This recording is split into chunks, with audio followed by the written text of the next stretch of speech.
Friends, welcome back to book bucket. मैं हूं रंभा और आज बात करने वाली हूं टाइम मैनेजमेंट बुक की, जिसको लिखा है डॉक्टर सुधीर दीक्षित ने। इस बुक में ऑथर ने सबसे पहले तो खुद से 3 सवाल पूछने के लिए कहा है।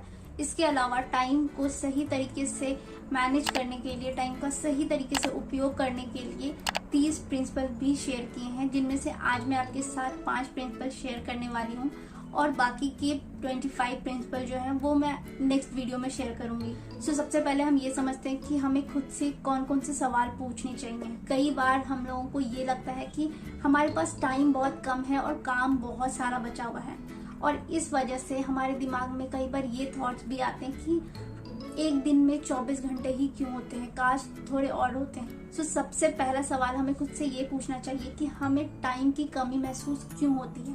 पहले के लोगों के पास भी 24 घंटे ही हुआ करते थे, लेकिन फिर भी उन्हें कोई भी काम करने की जल्दी नहीं होती थी। इनफैक्ट लोगों के पास घड़ी नहीं होती थी और इस वजह से वो कोई भी काम घड़ी देख करके नहीं करते थे। पहले के लोगों के पास इलेक्ट्रॉनिक आइटम्स नहीं होते थे, mobile, fridge, TV, mixer, motorcycle, ये सारी चीजें नहीं हुआ करती। सारे काम लोग खुद से ही करते थे, फिर भी उन्हें कभी भी किसी चीज की जल्दी नहीं होती थी। लेकिन 20वीं सदी के बाद से, जब से इलेक्ट्रॉनिक आइटम्स का आविष्कार हुआ है, ऑफिसेज और फैक्ट्री में लोग काम करने लगे हैं, तब से उन्हें हर दिन ऑफिस टाइम पे जाने की जल्दी रहती है, देर रात तक जाग करके काम खत्म करने की जल्दी रहती है। पहले के लोगों की लाइफस्टाइल बहुत ही ज्यादा सिंपल और स्लो हुआ करती थी, लेकिन आज हमारी लाइफस्टाइल बहुत ही ज्यादा फास्ट हो गई है। हमारे पास बहुत सारे काम होते हैं करने के लिए। सबसे पहले तो आपको ये नोटिस करना चाहिए कि आप पूरे दिन कहाँ पर टाइम बर्बाद करते हैं। दूसरा सवाल आप खुद से ये पूछिए कि आपके पास कितना टाइम है। हर किसी के पास हर दिन 24 घंटे ही होते हैं, चाहे वो अमीर हो, गरीब हो या कोई भी हो, हर किसी के पास 24 घंटे ही होते हैं। ये टोटली हमारे ऊपर है कि हम अपने टाइम को यूटिलाइज करते हैं या फिर वेस्ट करते हैं। अगर आप अपने टाइम का यूटिलाइज करेंगे तो आपको अच्छा रिजल्ट मिलेगा, और अगर आप अपने टाइम को वेस्ट करेंगे तो आपको रिजल्ट भी वैसा ही मिलेगा। हमारे पास कहने के लिए 24 घंटे होते हैं, लेकिन उनमें से 8 घंटे हम सिर्फ सोने में बिताते हैं और एटलीस्ट 2 घंटे हम खाने, पीने, नहाने या और बाकी कामों में स्पेंड करते हैं। अगर आप देखो तो आपके पास सिर्फ 14 ही घंटे बचते हैं। इसलिए बहुत जरूरी है कि हम कम से कम टाइम बर्बाद करें और ज्यादा से ज्यादा टाइम हम अपने गोल को अचीव करने के लिए यूज कर सकें। थर्ड क्वेश्चन खुद से ये पूछे कि आपका टाइम कितना ज्यादा कीमती है। मान लीजिए कि आप हर महीने 20,000 कमाते हैं और इसके लिए आप महीने में 25 दिन 8 घंटे के लिए काम करते हैं, यानी कि टोटल आप 200 घंटे काम करते हैं। आपके 1 घंटे की कीमत होगी 20,000 डिवाइड बाई 200, यानी कि 100 रुपए। यानी कि अगर आप अपने दिन का 1 घंटा बर्बाद कर रहे हैं, यानी कि आप अपना 100 रुपए का नुकसान कर रहे हैं। इसलिए कोशिश कीजिए कि आप खाली टाइम में अपने स्किल को अपग्रेड कीजिए, या फिर आप अपना इनकम कैसे बढ़ा सकते हैं इसके बारे में सोचिए। ये थे 3 सवाल जो हमें खुद से पूछने चाहिए। अब बात करते हैं उन प्रिंसिपल की जिसका यूज करके हम अपने टाइम को सही तरीके से इस्तेमाल कर सकते हैं। हम कहाँ से अपना टाइम बचा सकते हैं और कहाँ अपना टाइम यूज कर सकते हैं, इसके बारे में जानते हैं। फर्स्ट प्रिंसिपल है keep a log book of time.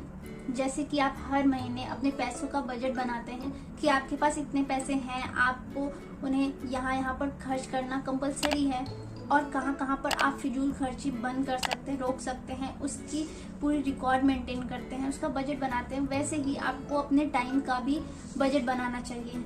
आप उसके लिए एक डायरी लीजिए और उसमें अपना डेली आप जो भी काम करते हैं उसको लिखिए। जितना ज्यादा बारीक रिकॉर्ड आप मेंटेन करेंगे उतना ही ज्यादा आपके लिए अच्छा होगा। आपको अपना लॉग बुक घंटे के हिसाब से बनाना चाहिए। जैसे कि अगर आप सुबह 6 बजे उठते हैं तो आप अपने डायरी में लिखिए कि आप 6 से 6:30 उठना, फ्रेश होना और चाय पीने का काम करते हैं। 6:30 से 7 वॉक करने जा रहे हैं, 7 से 7:30 न्यूज देखना, 7:30 से 8 नहाना, 8 से 9 नाश्ता करना, तैयार होना, 9 से 6 बजे तक ऑफिस जाना, 6 से 7 रेस्ट करना, टीवी देखना, 7 से 9 आप अगर किसी से मिलने जा रहे हो, किसी से फोन पे बात कर रहे हो तो आप उसका रिकॉर्ड मेंटेन कीजिए। 9 से 10 डिनर करना, फैमिली के साथ टाइम स्पेंड करना, 10 से 6 सोना। इस तरह से आप अपने डेली का रिकॉर्ड मेंटेन करिए, पूरे हफ्ते का रिकॉर्ड मेंटेन करिए। आप जो काम कर रहे हैं उसको आप नोट डाउन करिए और डायरी में लिखिए। इससे आपको पता चलेगा कि आप कहाँ कहाँ पर अपना टाइम वेस्ट कर रहे हैं, उस जगह को आप अपने काम के लिए यूटिलाइज कर सकते हैं। सेकेंड प्रिंसिपल है क्रिएट एन इकोनॉमिक गोल। अगर आपका कोई गोल नहीं है तो आप कभी भी सक्सेसफुल नहीं हो सकते। जैसे कि हमें अगर कभी ट्रैवलिंग करनी होती है, कहीं जाना होता है, तो घर से निकलते टाइम ही हम ये डिसाइड करते हैं कि हमें कहाँ जाना है। वैसे ही सक्सेसफुल होने के लिए भी आपके पास एक क्लियर गोल होना चाहिए, तभी आप सक्सेसफुल हो सकते हैं। गोल भी दो टाइप के होते हैं, नॉर्मल गोल और फिक्स्ड गोल। नॉर्मल गोल होते हैं जिसमें हम खुद से एक बेटर वर्जन बनने के लिए कोशिश करते हैं, जैसे कि आप और ज़्यादा मेहनत करेंगे, या फिर अगर कोई स्किल सीख रहे हैं तो उसके लिए आप और थोड़ा ज़्यादा टाइम देंगे उस स्किल को सीखने के लिए। इसमें चीज़ें क्लियर नहीं होती हैं कि आपको क्लियरली कौन से गोल को अचीव करना है। दूसरा होता है फिक्स्ड गोल, जिसको आप नाप सकते हो, जैसे कि मैं हर दिन 8 घंटे काम करूंगी, या फिर मैं महीने के 50,000 कमाऊंगी, मैं गिटार सीखूंगी। तो ये सब आपके फिक्स्ड गोल है जिसको आप नाप सकते हो कि हाँ आप ये करोगे ही करोगे। आपका गोल जितना क्लियर होगा, आपके सक्सेसफुल होने के चांसेस उतने ही ज्यादा होंगे। इसको एक एग्जांपल से समझते हैं। एक सेल्स पर्सन था जिसकी वाइफ काफी टाइम से हॉस्पिटल में एडमिट होती है। वो हर साल जितने प्रोडक्ट सेल करता था, उसने इस साल उसके डबल प्रोडक्ट सेल किए। जब उससे इसका रीजन पूछा गया तो उसने कहा कि मेरे सामने हॉस्पिटल का बिल था, मुझे क्लियरली पता था कि मुझे इस हॉस्पिटल का बिल पे करने के लिए कितने प्रोडक्ट बेचने पड़ेंगे। इसी तरह से कोई दुकानदार अगर एक महीने में 10,000 कमाना चाहता है और वो एक प्रोडक्ट बेचता है, उस पे अगर उसे 50 रुपए का प्रॉफिट होता है तो उसे पूरे महीने में 200 प्रोडक्ट बेचने पड़ेंगे। और अगर वो हर महीने 25 दिन काम करता है तो उसे हर दिन 8 प्रोडक्ट बेचने पड़ेंगे। सो इसका मतलब ये है कि आपका गोल जितना क्लियर होगा उतना ही ज्यादा आप उसमें अपना बेस्ट दे सकते हैं। थर्ड प्रिंसिपल है do the most important work first. Mostly हमारा डेली रूटीन ऐसा होता है कि जो भी काम हमें सबसे पहले दिखता है हम उसको खत्म करने में लग जाते हैं, और इस छोटे छोटे कामों के चक्कर में मैक्सिमम टाइम हमारा वेस्ट हो जाता है। इसलिए ये बहुत इंपॉर्टेंट है कि आप अपने इम्पोर्टेंट कामों की लिस्ट पहले ही बना लीजिए और उसको A-B-C का लेवल दे दीजिए। जो भी काम आपके लिए बहुत ज्यादा इम्पोर्टेंट है करना, उसको A लेवल दें, जो उससे थोड़ा कम इम्पोर्टेंट है उसको B, और जो सबसे कम है उसको C। इससे आपका माइंड भी क्लियर रहेगा कि कौन सा काम आपको पहले खत्म करना है और कौन सा बाद में। हर सक्सेसफुल इंसान अपने 24 घंटे में ज्यादा से ज्यादा यूजफुल काम करना चाहता है। उनका डेली शेड्यूल भी टाइम को ज्यादा से ज्यादा यूटिलाइज कैसे किया जाए इस पे ही फोकस रहता है। और आज के टाइम पे ट्रैवलिंग हमारे डेली रूटीन का एक बहुत ही ज्यादा इम्पोर्टेंट पार्ट बन चुका है।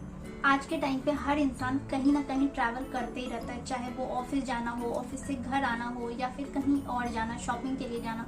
कहीं ना कहीं डेली ही हर इंसान ट्रैवल करता ही है।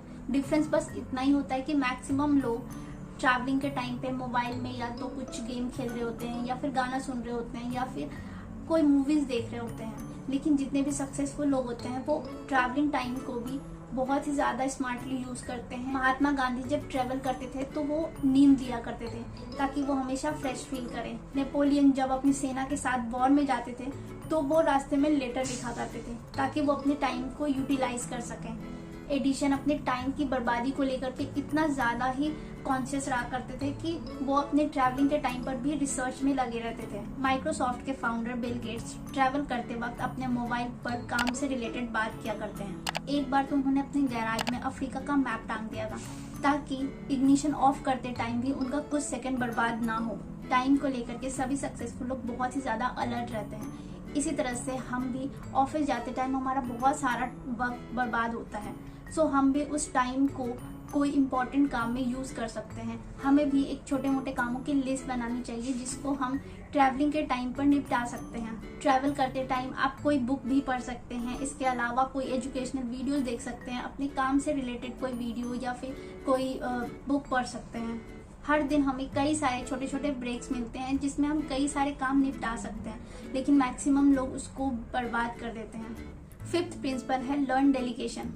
कोई भी इंसान सब कुछ खुद नहीं कर सकता है। कई लोग ऐसे भी होते हैं जो सारा काम खुद ही निपटाना चाहते हैं, खुद ही करना चाहते हैं, लेकिन कहीं ना कहीं कुछ ना कुछ छूट ही जाता है। स्पेशली जब आप कोई बिजनेस कर रहे हैं या फिर कोई आप बहुत बड़ा ऑर्गेनाइजेशन संभाल रहे हैं तो उस टाइम पे आप सारा काम खुद मैनेज नहीं कर सकते हैं। स्टार्टिंग में तो आप अपने बिजनेस को खुद हैंडल कर सकते हैं, लेकिन अगर आपको अपने बिजनेस को एक्सपैंड करना हो, बड़ा करना हो, तो आपको कोई ना कोई इंसान चाहिए जो कि आपके काम को संभाल सके।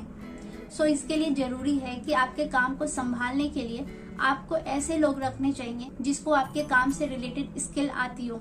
लोग सारा काम खुद इसलिए भी करना चाहते हैं क्योंकि उन्हें दूसरों पर ट्रस्ट नहीं होता, लेकिन अगर आपको अपने बिजनेस को बड़ा करना है, बढ़ाना है, तो आपको ऐसा इंसान ढूंढना पड़ेगा जिस पर आप ट्रस्ट कर सको, जो कि आपके काम को संभाल सके। सो फ्रेंड्स, ये थे 5 प्रिंसिपल जो मैंने आपको टाइम मैनेजमेंट बुक से बताए हैं। बाकी के 25 प्रिंसिपल मैं नेक्स्ट वीडियो में कवर करूंगी। अगर आप इस बुक को खुद पढ़ना चाहते हैं तो मैंने लिंक डिस्क्रिप्शन बॉक्स में दे दिया है, आप वहां से परचेज कर सकते हैं बुक।